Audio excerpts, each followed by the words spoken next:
Se você quiser saber o preço que os analistas estão recomendando para a Brava Energia, esse é o vídeo perfeito para você. E além disso, tem até gente falando que a Brava será a nova Prio, ou quem sabe superará a Prio. Nesse sentido, até me passaram aqui um determinado gráfico que mostra um pouco da Brava, né? A Prio e a Prio sem o Peregrino.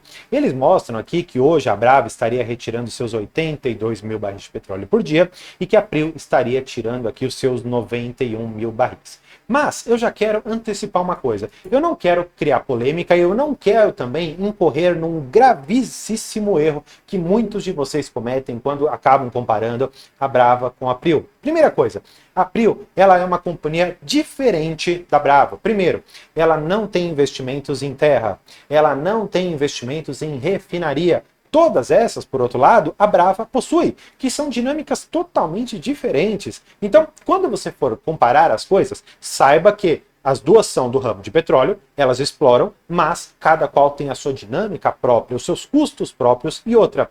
A Prio hoje, claro, considerando as aquisições que foram feitas, aumentou um pouco a sua alavancagem, mas muito longe ainda do que a Brava tem de alavancagem, o que acaba trazendo as companhias por uma dificuldade ali de você comparar uma coisa e outra. Só que esse vídeo não é para a gente comparar uma e outra, é para falar de preço.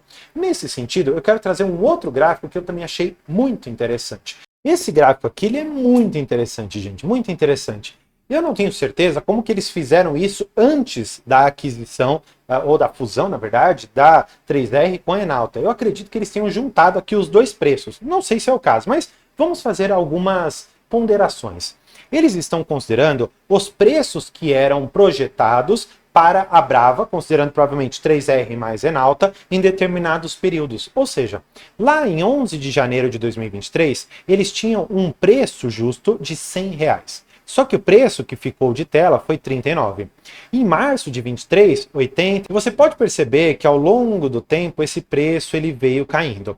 Nós temos vários motivos para isso. A primeira delas seria a própria taxa de desconto. Essa taxa de desconto ela é baseada em algumas premissas. Uma delas seria o risco, outra seria o retorno que você está exigindo, outra seriam as taxas de juros.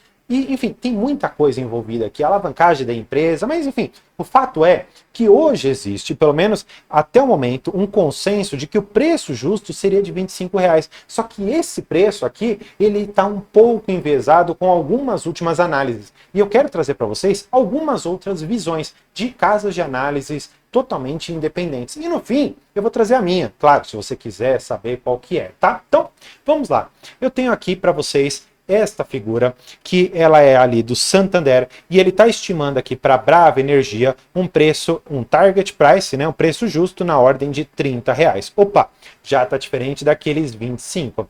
Ele traz aqui algumas premissas, né, para a gente, né, a questão do valor de mercado, ele traz a performance, a questão do enterprise value, né, que seria o EV pelo EBITDA, ele traz o preço sobre lucro, enfim, tem muita coisa que ele traz aqui dentro, tá? Então, depois se você quiser isso daqui, tira uma print, porque tem aqui os dados para a gente trabalhar. Mas eu quero que você se recorde desse 2,7, 1,9 EV/EBITDA, tá? Porque isso daqui, no final, ainda vai ser interessante. Até mesmo um preço-lucro de quase 6 vezes aqui, depois 3,1, que é o que eles colocam. Enfim, tem muita coisa que a gente precisa entender desses gráficos. Mas você sabe agora que o Santander recomendou um preço de R$30 para a Brava. Próximo, nós temos aqui a Refinitiv, que é da UBS, e eles estão recomendando aqui as ações da Brava num preço justo dos seus R$33. Portanto, houve desde aquele preço de R$25 em abril para essas últimas recomendações uma reavaliação, pulando de 25 para 30 para 33. Claro, são fontes diferentes, mas nós temos aqui um consenso de que aqueles R$25 talvez já tenham ficado um pouco para trás, considerando os últimos dados de produção da companhia. Outro, nós temos aqui, esse daqui, se eu não me engano, ele é do Safra. Está aqui o preço justo da companhia, R$35. Então, nós vimos 25 lá em abril. Aí depois, nós tivemos os preços de 30, 33 e 35. Aí eu te pergunto, será que nesse momento estamos vendo aqui uma reviravolta na empresa? Talvez os analistas enxergando que existe um valor maior dentro da Brava? Sendo muito sincero, eu acredito. E é fato isso. E eu vou trazer para vocês os motivos pelos quais eu acredito, e essa parte é onde você pode pausar se você não quiser saber qual que é a minha opinião. Se você achar que o que os analistas falaram já é o suficiente, maravilha. Só deixa o like aqui embaixo, não esquece de se inscrever, porque isso é importante. Mas se você quiser saber um pouco mais do que eu penso, eu vou trazer vocês aqui para as minhas projeções. Maravilha. Eu tenho aqui algumas projeções nesta primeira parte relacionadas ao operacional, tá bom? E aqui embaixo eu tenho algumas relacionadas à parte financeira.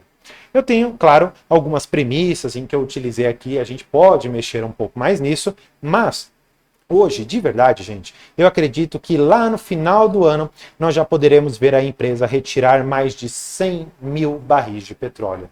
Sim, gente, é esse o potencial que existe dentro da Brava. E sabe por que existe esse potencial? Primeiro, existe ali em Atlanta a possibilidade da conexão dos postos 2 e 3H, o que vai trazer uma produção maior e também mais estável. Em Papa-Terra existem também projeções interessantes de melhoria operacional. Nos campos em terra, inclusive na Bahia, lá o Polo Recôncavo, foi falado que eles desistiram da venda. Primeiro, os preços talvez não mais tão interessantes. E outra, eles viram o potencial do campo e perceberam que extrair mais petróleo de lá era possível e que, portanto, é interessante manter isso dentro de casa. Além disso, ter uma diversificação entre campos em terra e campos no mar, o que pode possibilitar, inclusive, na hora de a empresa tomar um crédito, ao invés de ser uma empresa muito arriscada, tomar um crédito um pouquinho mais baixo, o que melhora o rating de crédito dela. Portanto, isso é muito interessante. Nesse cenário todo, em que você tem uma companhia bem grande e robusta, eu tenho aqui algumas das projeções. Como, por exemplo, um lucro por ação na ordem de R$ 7,33. E lembra que eu te falei para decorar aquelas questões do EV/EBITDA e também o preço-lucro? Por quê? Eu fiz aqui algumas estimativas, gente. E ó, um preço-lucro na ordem de 4,78, que é bastante razoável. Eu posso até voltar aqui para vocês nas apresentações que eu trouxe. Ó, o próprio Safra, ele está recomendando aqui um preço-lucro na casa de 5,8. Vamos ver quanto que daria isso em termos de preço. Vamos ver, ó. R$ 40, opa, 5,8, 45, chegaria próximo a isso, talvez 42, mais ou menos esse daqui seria o preço justo da companhia, considerando essas projeções que o Safra tem, aliado também a quanto que eu acho que a empresa vai ter de lucro, tá? Então, tá tudo alinhado. Nesse mesmo sentido, vamos para o EV/EBITDA. E eu coloquei aqui duas coisas diferentes. Eu peguei o EBITDA de 2024, o que geraria então EV/EBITDA de 6,25, e eu peguei as minhas projeções de 2025, o que geraria um EV/EBITDA de 3,82. Em grandes termos, considerando o EBITDA do ano passado, a gente, no mínimo, deveria dobrar a cotação. E se eu não me engano, a companhia ela encerrou no ano passado numa média ali dos seus mais ou menos R$17 por ação.